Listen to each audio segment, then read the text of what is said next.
Assalamualaikum warahmatullahi wabarakatuh dan salam sejahtera untuk kita semua Tribuners. Kembali lagi bersama saya Cindy dalam podcast Tribun Healthy Vibes. Nah Tribuners, di episode kali ini itu sebenarnya kami ada janjiannya sama Dr. Reza ya, tapi di sini ada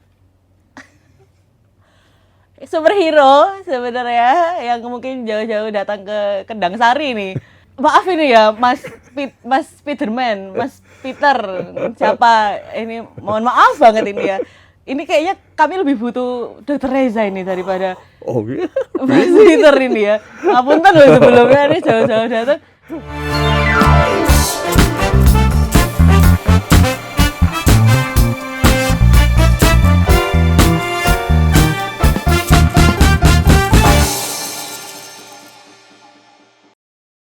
Nah ini dia Tribuners yang sudah kita tunggu-tunggu nih. Ternyata di balik topeng Spiderman itu tadi ada Dr. Muhammad Reza Usman. Dokter, astaga. Ya tepuk tangan ya. Tepuk tangan dulu. Karena kegilaan tadi. Baik, ya Allah dokter ini sampai tadi bingung ini siapa. Kenapa tiba-tiba ada di studio nih. Sosok Peter Parker yang ternyata Dr. Reza sendiri. Baik, betul, dokter.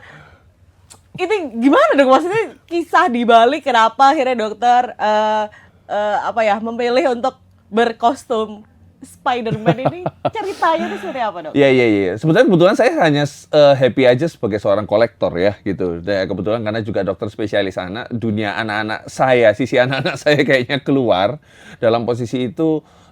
Yang paling saya senangkan adalah ternyata untuk mendekati anak-anak dan itu berhubungan sekali dengan dunia saya, dunia profesi dokter spesialis anak, ternyata sangat bermanfaat, itu sangat nyambung sekali. Anak-anak itu paling takut dengan tenaga kesehatan pakai baju putih, dengan dokter-dokter yang berkeliaran walaupun dia begitu rapi pakai dasi, di saat mendekati dia akan merasa tidak aman, apalagi yang kedua juga tahu bahwa kondisinya sedang sakit gitu.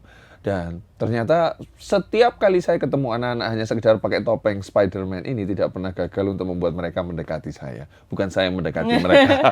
Makanya saya juga lihat dok di beberapa seliweran di media sosial itu ada video viral ini kenapa Spider-Man tiba-tiba ada di lokasi bencana gitu dok. Oh, ya, that's me. Ya, astaga. Ya, itu salah satu yang saya melihat karena kebetulan saya merupakan anggota dari Satgas Penanggulangan Bencana Ikatan Dokter Anak Indonesia ya. Jadi kita bertanggung jawab untuk menghandling, mengevaluasi dan juga memastikan bahwa anak-anak tidak ada yang menjadi korban terbengkalai di daerah bencana.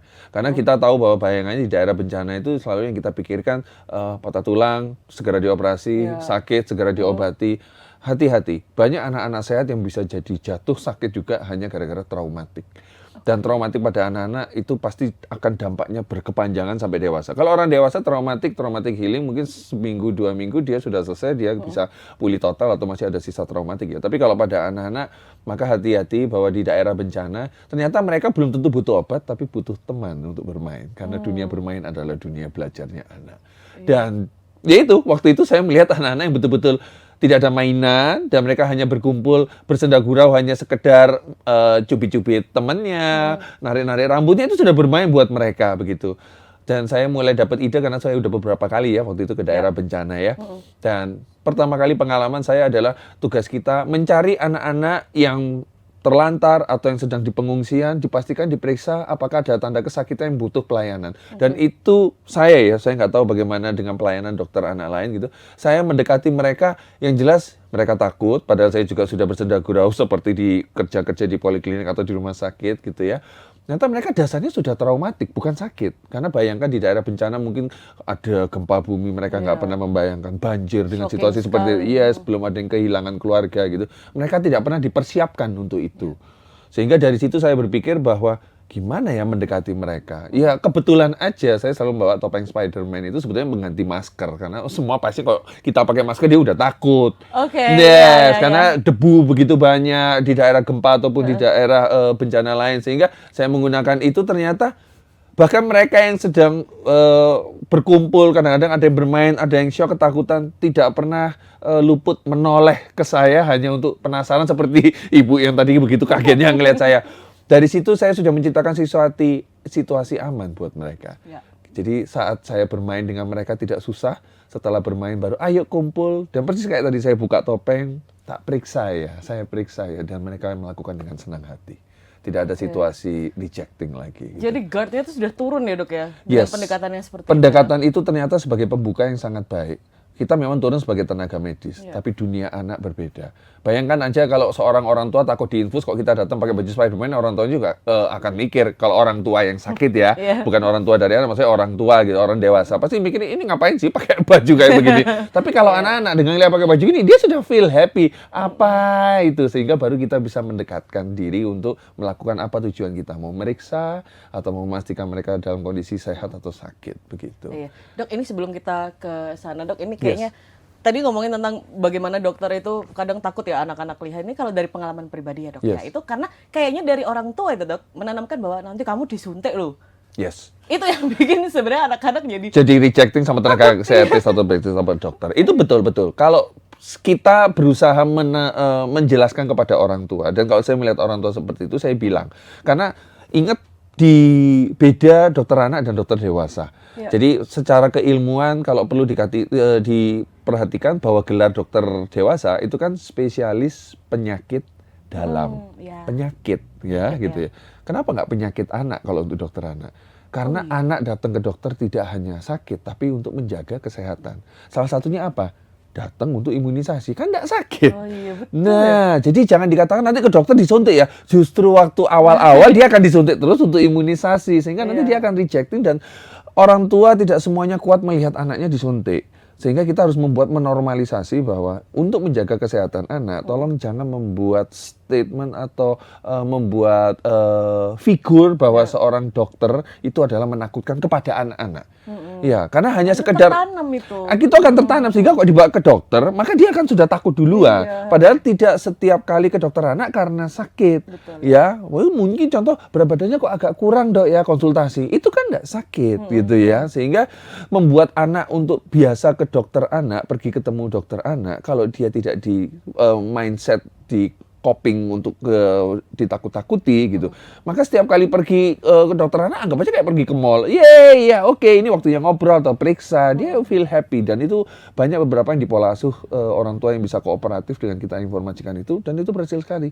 Anak-anak walaupun sakit dia senyum, ketawa, terus ya melihat kita ajak guyon, dia juga menemukan teman baru, sehingga tidak ada situasi canggung ataupun saat yang menakutkan. Iya, gitu. works-nya kayak gitu ya. Harus. Ya. Dan itu harus menjadi sebuah pola asuh, karena dokter anak dan orang tua itu kalau dalam fase usia 0 sampai 12 tahun tidak akan bisa lepas. Pasti ada aja masalah kan. Jadi orang tua akan kesusahan deh kalau kita nakut sendiri. Ayo, nanti kalau nggak mau makan disuntik loh ya karena sakit. Nah, itu nanti kalau sakit betulan akan kesusahan loh orang tua begitu. Iya, betul. Iya gitu. Iya, oke. Dokter, ini kita kembali ke topik kita di episode kali ini. Udah bukan Peter Parker lagi ya ini. Dokter Reza.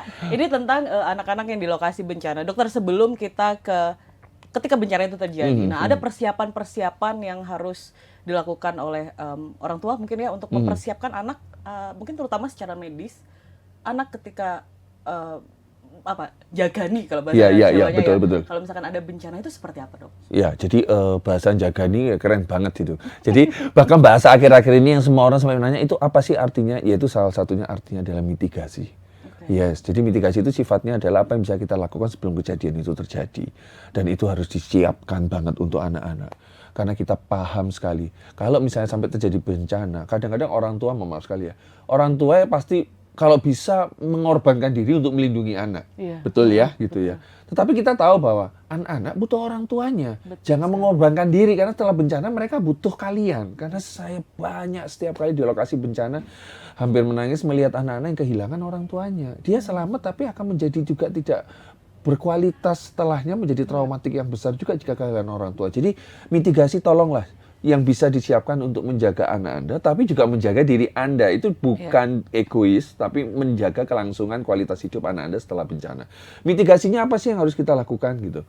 Jadi mitigasi yang pertama adalah kita persiapkan supaya anak bisa diajak kooperatif, sehingga kita bisa saling melindungi dan saling membantu di saat situasi bencana itu harus ngapain. Salah satunya adalah, satu, kita mulai ajarkan anak untuk menciptakan dan mengenal di rumah jalur evakuasi. Oke. Ya kecuali yang masih dalam ketergantungan kurang dari 2 tahun, berarti kita harus handle. Ada anak 4 tahun, ada anak 5 tahun. Makanya di beberapa fasilitas umum, entah rumah sakit, entah mall gitu, pasti ada tulisan jalur evakuasi ya, terus pintu emergency. Nah itu kalau perlu di rumah diciptakan seperti itu. Jadi kita tahu di saat contoh pertama. Mengajarkan anak bagaimana untuk menghadapi bencana, nomor 1, jangan panik. Kita harus ciptakan itu dulu ya. Kemudian kedua, berlindungnya gimana? Karena setiap bencana beda-beda. Di saat kita menghadapi gempa, carilah berlindung di bawah, atau kalau jalannya dekat bisa evakuasi keluar, maka keluar dari gedung gitu ya. Terus kemudian jika banjir, kita harus tahu berarti naik ke posisi yang lebih tinggi. Kita sampaikan ke mereka. Berarti kalau di rumah ada di atas meja, naiklah ke atas meja dulu begitu ya. Jadi bagaimana cara evakuasi menyelamatkan diri harus diciptakan di rumah dan diajarkan. Itu mitigasi. Terus kemudian yang kedua, yang kita harus tidak boleh lupa adalah kebutuhan hidup selama 7 hari mereka. Tolong disiapkan dalam tas siaga bencana. Dan tas siaga bencana itu kalau bisa ya memang untuk anak-anak. Jadi dia pun bisa membawa, dia tahu tanggung jawab sama dirinya sendiri gitu. Tas siaga bencana apa sih pada anak-anak? Simpan dia makanan-makanan yang bisa bersifat kalori tinggi untuk sementara dimakan, biskuit-biskuit yang berkalori gitu ya. Terus kemudian yang kedua, surat-surat apa yang perlu dibawa. Kalau mungkin dia ada surat, entah dia punya mungkin paspor ya yang harus disimpan gitu ya, atau file-file buku atau buku tabungan punya dia, masukkan ke situ. Kalau kita simpankan semua, dia ngerasa nggak punya tanggung jawab sama dirinya gitu ya. Terus selanjutnya air minum, air mineral, center. Terus kemudian salah satu yang kita perlu pikirkan adalah kalau dia masih perlu, maaf sekali, pampers dan lain-lain, ya masukkan di situ kalau memang perlu atau bisa membantu adiknya gitu ya. Jadi tas siaga bencana itu apa yang dia butuhkan, kebutuhan hidup selama 7 hari minimal, dan semua pernak-pernik kepentingan mereka. Kadang-kadang yang memasukkan alat sholat juga ada, atau obat-obatan riwayat dia mungkin epilepsi, kejang, dan obat-obat disiapkan di situ juga, temperatur, dan yang paling utama adalah kita harus tahu, taruh, letakkan, ajarkan dia. Jadi di saat berlindung sudah selesai, udah tahu, jangan lupa. Di saat sempat ngambil tas bencana, ambil. Jika tidak sempat, tetap selamatkan diri. Gitu. Sehingga nanti kalau orang tua lagi sibuk nyelamatin yang lain, dia pun menyelamatkan dirinya sendiri. Taruhlah di tempat yang aman. Gitu. Dan yang terakhir adalah dipastikan selalu ajarkan untuk berkolaborasi, cerita dengan sekitarnya. Salah satunya adalah, kan kita nggak tahu di saat bencana dia sudah berlindung, surat-surat sudah ada, aku kok kerasa kedinginan, aku kok kerasa begini begitu. Jadi jangan lupa selalu cerita apa yang dirasakan. Karena ada anak-anak yang kadang kalau sudah takut situasi begitu, bahkan dia memilih diam dan menarik diri. Dia takut, dia nggak akan bisa aja gitu. menahan aja. Karena itu banyak terjadi, anak-anak diajak ngomong sudah ngoplong. Jadi nangis aja bisanya begitu. Jadi kita harus tekankan itu bahwa kita saling tolong-menolong dan jangan lupa cerita apa yang kamu rasakan. Karena kadang-kadang ada anak-anak beberapa dia berhasil lari menyelamatkan diri dan dia duduk dan dia diam, dia ketakutan, tidak pernah cerita apa-apa. Ternyata dia tidak tahu bahwa sudah retak kakinya. Aduh. Iya, dia nggak bisa bicara karena saking betul-betul traumatiknya sampai sakit itu tidak terasa. Nah, maksud saya, jadi anak-anak di usia di atas kurang lebih 2 tahun, dia sudah bisa bercerita, gitu ya. Kita harus ajarkan dia. Dan yang terakhir adalah jangan lupa melakukan uji simulasi. Saya banyak melihat, karena kebetulan kemarin saya waktu fellowship di Jepang. Jepang itu kan sering tsunami dan gempa bumi sudah kayak bersahabat. Anak-anak TK berangkat sana pergi sekolah sendiri, bahkan terjadi gempa, mereka sudah tahu harus ngapain. Padahal dia masih TK. Selama dia udah bisa keluar dari rumah, dia harus bisa termasuk evakuasi diri sendiri saat terjadi bencana. Jadi dengan apa? Ternyata stimulasi. Jadi, simulasi. Jadi waktu uji simulasi di sekolah, misalnya sebulan sekali, ayo uji simulasi jika terjadi kebakaran. Ya, mereka pura-pura jadi dilatih seolah-olah jadi kebakaran. Sehingga saat itu terjadi, mereka biasa banget. Tidak ada yang wah nangis heboh karena udah terbiasa. Begitu. Oke, dokter, itu tadi dokter menyinggung tentang yang kondisi yang ada di Jepang. Nah, ketika anak-anak dibiasakan seperti itu, mereka paham sekali konsep tentang bencana. Sedangkan anak-anak di kita, di Indonesia maksudnya, saya rasa simulasi seperti itu tidak ada. Hampir tidak terdengar. Hampir tidak ada ya. Jadi konsep bencana mungkin bagi anak-anak itu akan menyeramkan atau seperti apa gitu. Nah, itu bagaimana dok caranya untuk memberitahu mereka bahwa intinya sugar coating bahwa iya itu menyeramkan, tapi kita ini cara kita untuk bertahan ya, itu seperti itu. Seperti gimana, Dok? Iya, jadi kita harus pahami sekali bahwa itu ada pola asuh dari pendidikan di sekolah dan dari orang tua harus berusaha memperkenalkan bahwa bencana alam itu kita jangan memperkenalkan sebagai sebuah momok dulu. Kita bisa memperkenalkan dia, adik, ini hujan. Kamu senang hujan? Senang banget. Tapi kalau hujannya terus bisa bikin banjir. Jadi kayak gini loh, liatin aja banjir-banjir kecil. Nah, banjir gini kalau masuk rumah, kamu nanti harus begini. Nah, itu dia udah diperkenalkan dari yang bagus dulu. Jangan diliatin TV yang sudah banjir kayak gitu. Bener. Dia terus ada korban jiwa, nanti mati, nanti kamu. Itu akan membuat dia akhirnya menjadi hanya ketakutan, tapi tidak tahu bagaimana harus menghadapi. Dia akan bisa menghadapi tanpa takut kalau dia sudah yakin bahwa dia mampu menghadapinya. Jadi kita harus melatihnya dia. Sebelum melatih harus memperkenalkan dulu. Yang namanya banjir jangan dilihatin banjirnya kalau hujan. Terus habis itu kalau misalnya salah satunya ya kalau ada gempa. Jadi adik bayangin kalau misalnya bumi ini bergoyang gitu, adik pasti akan khawatir gimana gitu. Mungkin kita melihatkan bumi bergoyang kan tidak bisa di depan mata nih gitu. Jadi kalau kerasa ada goyangan, yang pertama pokoknya berlindung diri sendiri, masuklah ke bawah meja, carilah kolong, habis itu tunggu di situ dulu sampai goyangannya di rumah atau di bumi itu selesai. Jadi menggambarkan dengan situasi seperti bermain sebetulnya, tapi kita memperkenalkan sesuatu tentang peristiwa alam begitu ya. Setelah itu, kita harus mempraktekkan dengan simulasi itu. Karena mohon maaf ya, karena saya melihat, saya kaget, shock waktu itu. Saya betul-betul waktu fellowship itu ngalami gempa saat di Jepang tuh saya ngalami gitu. Waktu udah di sana? Iya, kebetulan. Makanya saya takjub bahwa posisi anak-anak kok nggak ada yang heboh. Saya berpikiran, ya mungkin di sini biasa gempa ya, semua heboh. Tidak. Ternyata mereka tidak heboh, tapi mereka melakukan tindakan perlindungan dengan tenang. Jadi dia berpikir, dipikirnya ini maaf yang anak-anak benar-benar sedang bermain, oh ini sedang uji simulasi, padahal ini lagi gempa betulan. Wow. Jadi nggak ada traumatik. Gitu ya? Iya, tertanamnya dia begitu. Jadi seperti bermain malah. Iya. Nah, kita sebagai yang pendamping, entah gurunya atau orang tua karena tahu ini sungguhan, jadi ya kita memastikan sudah melindungi belum. Terus habis itu waktu kejadian kita juga nggak boleh panik. Sabar ya, tenang ya. Ingat ya seperti kayak simulasi kemarin ya, kita tenang, kita hanya berlindung. Itu biasa banget. Sudah selesai, ya sudah. Kita kan nggak bisa tahu ya separah apa bencana yang akan datang. Tetapi kalau kita minimal melakukan mitigasi perlindungan dengan tepat, dia sudah meminimalisasi resiko yang terjadi dan korban jiwa yang terjadi. Dan yang kedua, setelah kejadian nggak ada traumatik karena dia terbiasa simulasi setiap hari. Ya bukan setiap hari ya, maksudnya rutin untuk melakukan itu. Iya, jadinya terbiasanya seperti itu. Yes. Baik. Jadi tadi persiapannya dari mulai bisa menyediakan tas bencana, tas siaga bencana. Tas siaga bencana, untuk kemudian anak-anak. untuk anak-anak, kemudian alur ya. Jadi seperti ada alur bahwa menceritakan bencana itu bukan sebagai momok, itu ada alurnya. Ini ada hujan ketika memperkenalkan situasi alam, kejadian alam. Gitu. Ya, kemudian ada simulasi. Nah, ini peran pemerintah ada di sini ya, Dok ya. Yes, untuk di fasilitas-fasilitas terutama menghandle anak ya, program pendidikan itu. Jadi kita aja lagi berusaha menetapkan bahwa di pembelajaran, contoh nih mohon maaf sekali, di fasilitas besar, saya kira, mohon maaf ya, fasilitas umum besar, terjadi gempa juga orang juga bingung mau ngapain. Iya kan? Karena kita orang dewasa juga seperti belum terbiasa. Seperti di luar negeri aja ada anak tenggelam, temannya sudah bisa menolong untuk basic life support. Sama itu juga terjadi bahwa di luar ada pembelajaran jika terjadi gempa. Jadi mungkin ada peran pemerintah menetapkan di saat fasilitas umum, program pendidikan yang berhubungan dengan anak ya, maksudnya karena saya dunia anak, dipastikan bahwa sudah tersertifikasi siaga bencana. Makanya semua sekarang di BNPB sudah membentuk desa tanggap bencana. Itu Karang Taruna dilatih. Itu saya lihat tuh di beberapa tempat yang sudah memang siap bencana dia.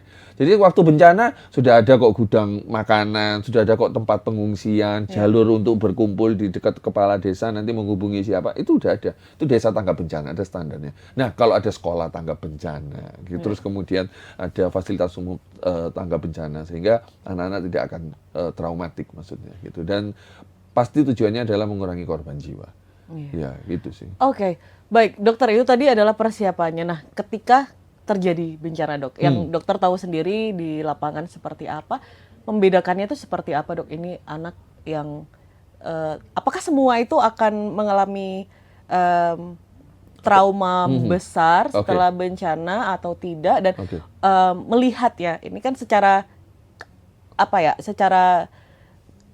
secara kita lihat langsung. Yes, Seperti tadi dokter sebut Ya. bahwa dia diam. Ternyata ada traumatik di situ. Nah, itu membedakannya seperti apa, Dok? Ya, jadi pada intinya kalau kita di tim Satgas Bencana sudah dilatih ya untuk posisi-posisi tersebut itu kita karena ingat bahwa dari teori dan kenyataan di lapangan dan pengalaman yang kita jumpai gitu ya. 1-2 minggu pertama itu adalah faktor kejadian akut. Yang kita khawatirkan kita datang jangan nyari anak trauma.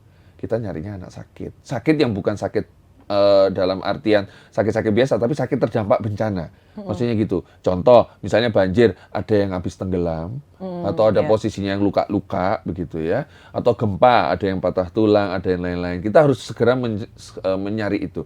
Karena di fase psikologis anak itu 1-2 minggu pertama, oke lah, mereka traumatik itu ada. Tetapi belum sampai gangguan yang betul-betul mengkhawatirkan jiwa itu sendiri, karena dia masih mengkhawatirkan dengan kondisi dirinya, ini sehat apa tidak. Sehat itu dalam artian, ada yang sakit lah, nggak enak lah, kurang makan, dan lain-lain. 1-2 minggu. Tapi selewat 2 minggu setelah itu kita harus melihat, mulai mencari penyakit-penyakit dampak komplikasi dari bencana itu sendiri.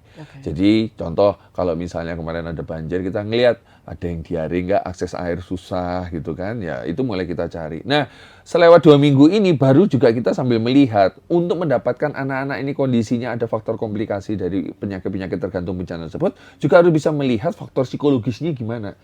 Nah, kadang-kadang mau diperiksa aja dulu kita udah susah, makanya kita juga jangan lupa bermain di faktor trauma healingnya dulu. Karena ternyata setelah kita jumpa di lapangan, nggak semua anak kena komplikasi, tapi dia juga mulai membutuhkan trauma healing. Makanya kita kolaborasi sama psikolog. Biasanya itu ada juga di dalam sebuah timnya gitu. Oh, kenapa? Yang ini fisiknya aman, tetapi pada anak ini kita lihat perilakunya. Dia melihat sekitarnya tidak respon. Terus kemudian kedua diajak berbicara juga lebih bersifat rejection, menjauhi atau berbicara, tetapi posisinya juga kita bisa melihat emosi. Jadi gimana kemarin, terus tahu-tahu nangis cerita sambil mendadak kayak tantrum. Nah, itu kan berarti udah gangguan emosional secara psikologisnya. Jadi ya udah, ini fisiknya aman, kita serahkan ke psikologiknya gitu. Ya, jadi screening cepat ya gitu. Yang lakukan kita screening cepat karena kita kesehatan anak nomor 1 fisiknya dulu yang harus segera mendapat pengobatan, kita harus lihat dulu. Jadi ini ada gangguan apa enggak? Kalau enggak ada, jangan lupa psikologinya. Psikologinya ada perilaku yang kemudian tidak wajar pada anak-anak, kita langsung konsulkan. Belum tentu dia kelainan, tapi mungkin membutuhkan trauma healing sebelum sampai terjadi kesakitan psikologiknya, begitu. Baik, Dok. Kemudian korban bencana ini kan seringkali dalam waktu yang cukup lama ya ada di tempat evakuasi. Nah, bagaimana Dok cara untuk memastikan bahwa gizi dan kebersihan mereka itu terpenuhi, karena kita tahu sendiri bahwa cukup banyak kurangnya ya ketika terjadi seperti itu. Betul. Dan kebersihan mungkin bisa bahkan menjadi nomor kesekian seringkali ketika ada seperti itu bagaimana? Iya, karena biasanya di daerah bencana itu selalu yang menjadi masalah utama adalah akses air bersih. Yes, itu nomor 1. Sedangkan anak-anak terutama bayi tidak pernah lepas dari air bersih. Terus kemudian adalah 2 kebutuhan nutrisi. Ya, ketiga akhirnya baru kebutuhan imunisasinya pasti akan terbengkalai.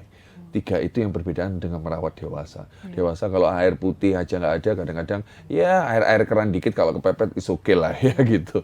Jadi bagaimana cara memastikannya? Justru waktu kita turun, kita harus memastikan di fase minggu pertama yang kita harus tahu adalah akses air bersih terganggu apa tidak. Kita harus tanya dulu itu. Kalau sudah terganggu, sebelum berangkat ke lokasi bencana, kita harus sudah punya planning. Mau diapakan nih? Karena kalau kita sibuk mengobati, sibuk screening aja, maka akses air bersih terganggu. Ini tinggal nunggu minggu depan lebih parah lagi. Karena tenaga untuk relawan juga nggak akan ada selesainya kalau penyakit dan kondisi bencananya nggak selesai ya. Begitu kan pasti butuh waktu lama, kondisi bencana lebih dari 1 bulan pasti gitu. Salah satunya kemarin di Ikatan Kedokteran Indonesia kita udah berpikir tuh waktu itu, akses air bersih terganggu nggak? Yes, terganggu. Jadi waktu kita datang mencari transportasi, membawa beberapa alat untuk bisa mengelola air kotor jadi air bersih dan menyediakan tangki-tangki air bersih untuk akses mereka. Kita sambil bekerja melakukan screening dan pengobatan. Jadi belum tentu kita bisa memberikan solusi, tetapi sebelum berangkat kita harus cari informasi. Jadi nggak ada ceritanya karena sekarang itu kadang-kadang manusia panggilan jiwanya betul-betul saya salut, mereka segera berangkat, pengen membantu. Ingat di saat berangkat membantu jangan malah ngerepotin lokal. Betul, Akhirnya jangan bawa tenaga doang, bawa diri doang, tidak. Harus tahu cari informasi di sana. Jadi kalau untuk anak-anak kita contohnya ada korban jiwa apa enggak? Kalau ada korban jiwa berarti harus ada sisi yang evakuasi dulu tuh. Karena sisi evakuasi itu kalau korban jiwa terlalu lama di situ, dia akan membusuk jadi penyakit untuk sekitarnya juga. Itu yang jadi harus dipikirkan. 1 minggu, 2 minggu pertama. Air bersih dan kemudian nutrisi. Nutrisi, untungnya makanan bayi, makanan anak-anak itu yang tersedia ada yang bentuk instan. Tapi ingat bukan yang di rumor jadi mie instan, bukan ya gitu. Ya, ada yang tinggal dicampur air jadi bubur, ada yang biskuit lumat gitu. Itu jangan lupa dibawa dan disediakan. Di saat air bersih kita sudah berpikir ada, maka ini tinggal di mix, kebutuhan nutrisi itu dipastikan ada, termasuk memaksimalkan ASI. Itu jawaban. Itu betul-betul saya takjub, waktu di daerah bencana ternyata banyak orang yang berpikir ternyata keren ya ASI. Bayangin, akses air bersih susah, walaupun diupayakan terbatas. Mohon maaf ya, kadang-kadang beberapa susu substitusi pengganti ASI kan memang dibutuhkan akses air bersih untuk ngudeknya kan gitu. Iya, betul. ASI nggak ada, tinggal ngerokop aja dapat gitu. Jadi memaksimalkan bahwa ibu-ibu yang ya ASInya masih separuh-separuh kita sambil membantu menggalakkan karena itu membantu mereka sendiri gitu ya. Jadi nutrisi dipastiin kita mulai bergerak sekarang ke arah dapur gizi umum. Karena selama ini dapur gizi umum di daerah bencana selalu menu dewasa. Menu MPASI-nya nggak ada. Betul. Jadi akhirnya cenderung lebih ya minum susu doang, yang ASI doang, yang minum substitusi doang, akhirnya gangguan berat badan jadinya. Jadi dapur-dapur yang ada di daerah bencana kita juga mulai memastikan bahwa jangan lupa menu MPASI-nya. Gitu. Itu sih. Baik, dokter, ini saya penasaran sekali sih, dokter sudah banyak sering terjun ke lapangan, mungkin ada pengalaman yang paling nancep, dok. Salah satunya mungkin bisa di-share, dok. Iya, sebetulnya yang salah satu paling nancep adalah bagaimana kita memastikan bahwa anak-anak tersebut itu kalau kita datang, mereka happy sih gitu. Tapi jangan lupa seorang relawan harus memikirkan untuk anak-anak keberlangsungan hidupnya. Karena anak itu kan sifatnya bukan mandiri, tergantung sama orang tuanya. Jadi jangan lupa bahwa kita bukan datang untuk sekedar mengobati, menghibur, habis itu mungkin 2 minggu rata-rata, habis itu selesai, pulang. Apa nggak mikir setelah kau pulang, anak ini gimana kelanjutannya?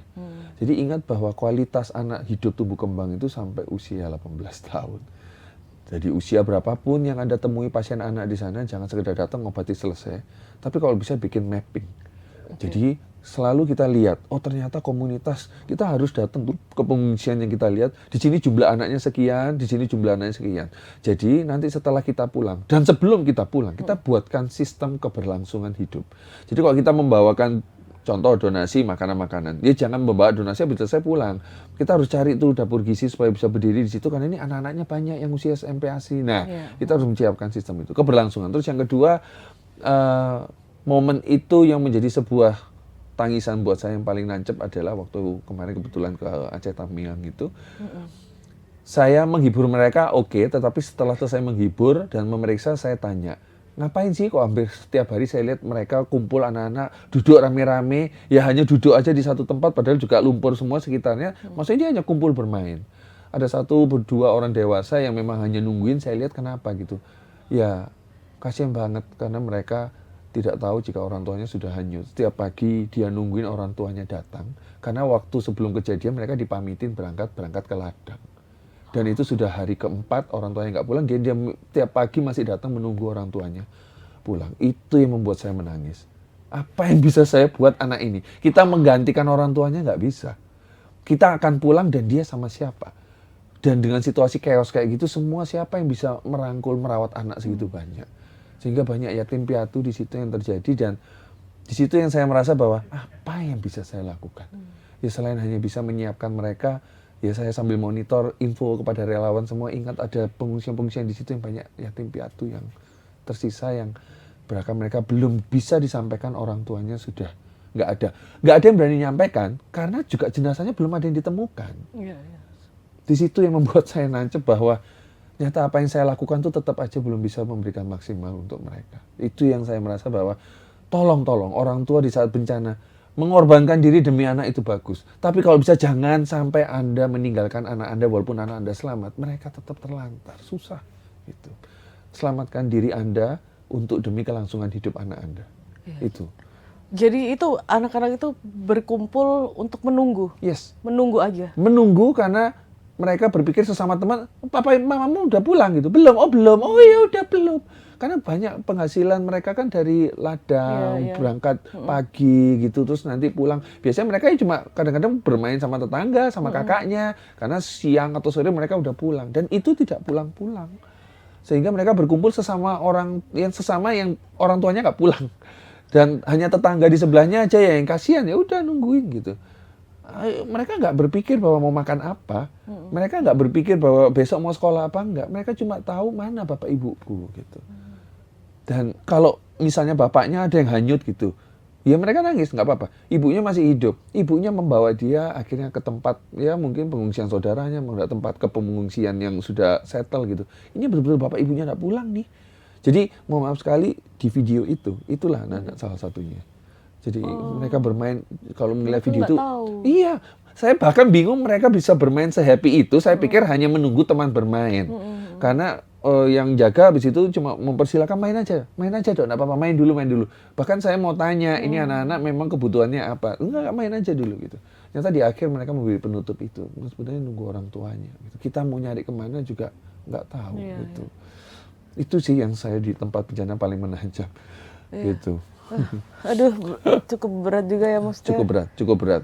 Bahkan yang betul-betul saya pahami, apa yang mau kita tolong, tetap nggak bisa menggantikan orang tuanya. Dan kita mau menyampaikan juga nggak sampai hati. Gitu. Jadi setiap relawan itu berkelanjutan, akhirnya tetap screening ke pengungsian-pengungsian, supaya trauma healing itu tetap berjalan. Karena dia sehat loh, mereka sehat nggak sakit tuh. Gitu. Mengupayakan apa yang bisa ya dok ya? Yes. Kita nggak tahu dia sudah tahu atau belum tahu, karena mungkin terlalu kecil untuk tahu orang tuanya udah nggak ada. Tapi mereka kan butuh seseorang untuk bisa sekedar bukan menghibur aja, kadang hanya untuk mendampingi, makan, untuk membersamai.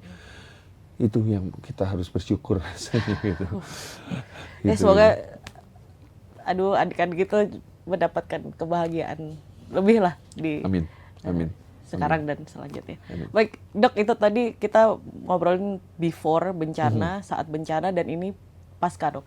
Jadi setelah kemungkinan mereka sudah keluar ini dari tempat evakuasi, balik ke rumah misalkan, ketika masih ada rumahnya, dari orang tua sendiri, Dok, bagaimana memastikan bahwa anak-anaknya itu memang betul-betul memang sudah pulih gitu? Apakah harus butuh tetap ke dokter atau seperti apa, itu bagaimana, Dok? Jadi intinya adalah di fase pemulihan ya, itu biasanya di atas 4 minggu kita udah mulai bisa mentransisi, walaupun dampak bencana lokalnya mungkin masih besar, belum bisa terjadi, tapi kita harus mengingatkan mereka bahwa ingat, life must go on. Jadi harus masuk ke fase pemulihan segera. Jadi kalau nggak diingatkan, mereka akan kadang-kadang ada yang terbuai juga di pengungsian di situ. Ini kapan ya pulang? Mereka sendiri nggak tahu. Gitu. Kita harus mengajarkan mereka target, karena mereka ada anak-anak, harus ke fase pemulihan. Termasuk salah satunya tempat tinggal. Tempat tinggal ada yang terdampak, kalau kemarin lumpur, ada yang gempa, ya mampir aja. Kalau sudah 1 bulan tuh rata-rata sudah bisa diprediksi ya, dari lokal, mungkin dari pemerintah lokal itu sudah menginformasikan kalau nggak ada gempa susulan, nggak ada banjir susulan, kegiatan juga cuaca mulai bisa aktif, dan Bapak Ibu harus mulai kerja gitu. Sehingga nomor 1 bahwa kita harus memastikan, usahakan semaksimal mungkin di 4 minggu tersebut kembali ke kehidupan pulih normal Anda sebelumnya itu seperti apa, tolong berusaha diterapkan. Salah satunya apa? Kembali ke rumah. Ya berarti harus menyiapkan, membersihkan rumah gitu ya. Terus kedua, siapkan kegiatan keseharian apa supaya anak-anak tidak berkepanjangan. Trauma itu kadang-kadang bisa dihilingkan, hanya cukup beraktivitas seperti normal kembali gitu ya. Sekolahnya gimana, sudah bisa aktif belum? Kalau belum ya ayo tiap pagi mulai belajar. Tanya kepada komunitas salah satu gurunya, atau mungkin bisa dihubungi, diajak diskusi. Nggak apa-apa, nggak harus ada gedung sekolah kan. Mungkin proses pembelajaran bisa berjalan di pengungsian atau di area-area yang bisa digunakan. Terus kemudian yang selanjutnya bermain. Mulai menormalisasi mereka biasa bermain apa. Ayo, kalau biasa tiap sore main sepak bola, cariin tempat mereka bermain sepak bola bersama teman-temannya juga, nggak apa-apa begitu ya. Nah, yang paling terakhir yang sering dilupakan adalah nutrisi dan imunisasi. karena waktu fase serangan sakit dan itu kan memang imunisasi juga pasti akan kolaps gitu. Nah, imunisasi apa yang ketinggalan? Yang kemarin mestinya imunisasi tapi ternyata nggak dapat. Nah, itu mulai dikejar juga ke tenaga kesehatan puskesmas terdekat. Di saat datang imunisasi, sekalian memastikan ada gangguan berat badan nggak? Karena kan kemarin makannya nggak standar atau mungkin kurang, carinya susah, ada yang berat badan turun atau berat badan tetap syukur. Nah, yang turun-turun segera dikejar, dikembalikan. Itu harus dikoreksi semua tuh. Karena dampak yang paling terjadi adalah berat badan sering banyak yang turun. Kemudian kondisi anaknya akhirnya ya posisi tidak tahu dan akhirnya tidak bisa kembali normal, akhirnya menjadi berkelanjutan. Yang selanjutnya kita harus terakhir yaitu melihat anak kita masih ada sisa dampak nggak dalam gangguan perilaku. Yes, itu aja. Jadi kalau memang harus membutuhkan tenaga kesehatan sekitar, maka jangan segan. Karena mungkin fasilitas kesehatan masih ada yang belum pulih, tapi tahulah di mana ada posko kesehatan. Pasti ada posko kesehatan. Posko kesehatan terdekat hanya memastikan, satu, anak-anak ya, karena gangguan gizi apa tidak, saya mau minta imunisasi yang kemarin waktu ini jadwal ternyata belum dapat, dan yang terakhir, anak saya sejak kejadian bencana ini sampai sekarang perilakunya menjadi lebih diam, jadi lebih apa. Nah, itu harus segera ditata laksana supaya bisa kembali pulih normal kehidupannya, begitu. Atau berarti bisa aja mampir untuk mengecek aja ya dok, bisa ya, sangat bisa ya dok? Kita, tenaga kesehatan. Bukan, dari para orang tua. Misalkan dia merasa bahwa anaknya baik-baik aja, tidak dari luar terlihatnya baik-baik saja, tapi itu kan ada hal besar yang habis mereka alami. Itu mungkin bisa datang untuk mengecek. Justru itu yang kita banyak hadapi waktu selama di bencana. Jadi kalau kita sudah buka, selalu leader atau PIC dari koordinator area desa itu yang untuk bencana gitu. Dia selalu akan menginformasikan. Besok akan ada, karena kelebihan satu relawan yang terorganize dengan baik dan dia sudah terlatih adalah di saat dia mau datang, dia harus koordinasi dengan pihak lokal. Jangan berusuk-berusuk masuk sendiri karena dia bagaimanapun tidak akan lebih tahu daripada kondisi orang lokal, lapangan apa yang membutuhkan ya. Contoh menghubungi kepala desa dulu atau kepala puskesmas sekitar atau Kadinkes, kepala dinas kesehatannya. Jadi ada PIC nanti dia bilang, besok akan ada dokter anak datang ya dengan beserta timnya. Silakan bagi yang membutuhkan. Dan selalu tidak pernah tidak rame, selalu rame. Dan raminya saya heran datang, Bu gimana? Nggak apa-apa dok, cuma mau mastiin aja, anak saya nggak apa-apa. Cuma gitu doang. Karena dia sendiri nggak tahu pikirannya udah kemana, dia sudah stres, dia cuma khawatir, anak saya ini kayaknya terbengkalai banget, saya kemarin ngurus ini, anak saya sehat nggak sih dok? Jadi dia sendiri udah dengan kesadaran bagus, memang harus. Dan itu kenapa namanya ilmu kesehatan anak. Jadi dia betul bertanya, anak saya ini nggak apa-apa nggak sih? Bagus gitu. Sekali ya dok. Bagus sekali. Dan kita ya ngecek, ngeliat. Jadi seperti kayak bakti sosial ya lucu. Jadi makanya kita akhirnya bisa memilah. Ternyata anak-anak di sini sehat-sehat ya. Gitu nggak ada masalah sih. Gitu happy-happy aja. Kenapa? Butuh teman bermain aja. Ya udah, ibu selama ini diperbaiki aja. Coba kasih mulai aktivitas bermain. Kalau yang sakit betulan juga ada. Kita udah memberikan obat. Gitu. Boleh banget. Dan itu yang memang menjadi salah satu program kita. Men-screening. Jadi bukan pasti menemukan yang sakit, tapi men-screening. Kadang-kadang mereka sudah tahu bahwa mereka tidak kepikiran ngurusi anak maksimal kayak biasanya. Gitu.